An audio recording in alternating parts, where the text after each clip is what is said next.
Okay, knitters, so now we're going to join. I'm imagining you've got to the point where you finish your Kilt Rock knit, and it looks like this. I've done 2, 4, 6, 8, 10, 12 of the knit columns and purl columns. So now that we've got our square, we're going to turn it so it's right way facing down and then fold in. And what we're going to do now is we're going to join a seam along these two ends. We're joining the cast off end with the cast on end, okay? And we're using a stitch called mattress stitch, which is basically a way of weaving in and in and in and joining the two together. And it makes like a really, this is it here, I've joined it here. You can see it makes a really smooth seam, and on the inside it's super neat. And the main thing that is a surprise about this is I think normally in sewing you'd sew things together, right sides together and stitch along, but we're not doing that here. We've got right sides out, we're looking at the right sides, and it's just a case of getting your darning needle and threading it.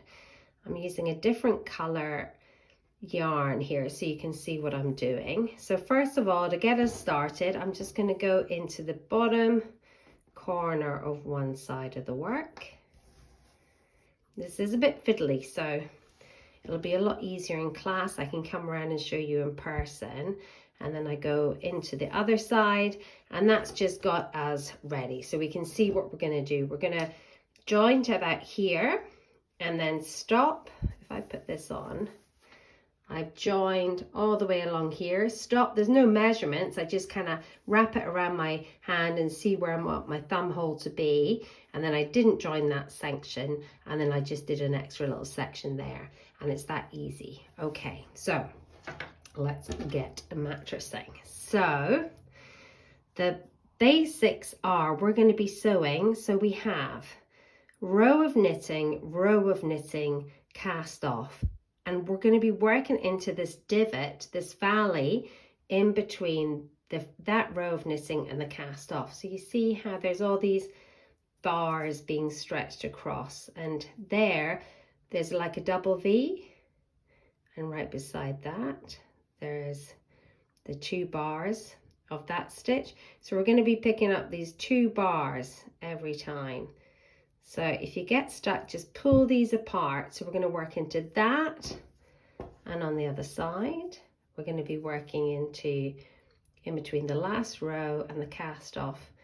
My hand looks like a claw. There, we're going to be working into there. So let's just do it, and then you'll see what I'm talking about. So I'm going to move over to here, and I'm going to put my needle under these 2 stitches. Can you see that?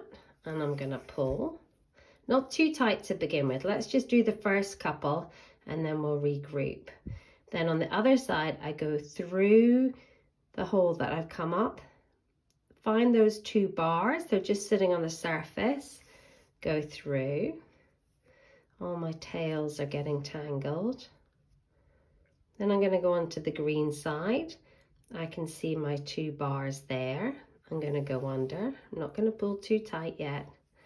And then I'm going to go over to this cream side, go in the stitch that I came out, lift up those 2 bars and under. And let's see how it's going. If I pull tight, you'll see that we're kind of creating another stitch. I'll keep going under 2 bars. You do get into a rhythm of it. Over through the hole I've just been in, and under 2 bars. Back to the green side.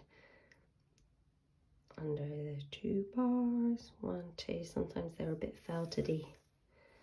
Let's see, that's it there. You can see that it's just forming a seam, and basically they're disappearing. It's just like really just, the idea is it's just pushing these 2 up together, and if you have a look in the back, it's just holding them in really nicely. And obviously this is in red thread, so it would disappear more. So over the other side, under the 2 bars and pull, back onto the green, under 2 bars and pull.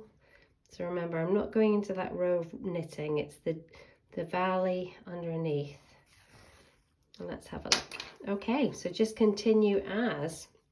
It is really therapeutic once you get going. You're just weaving under 2, over, under 2, and then I'm going to go all the way to about there, and then I'll stop and I'll sew in that end and then start again there and do the end. Okay, but that is how you join the 2 together.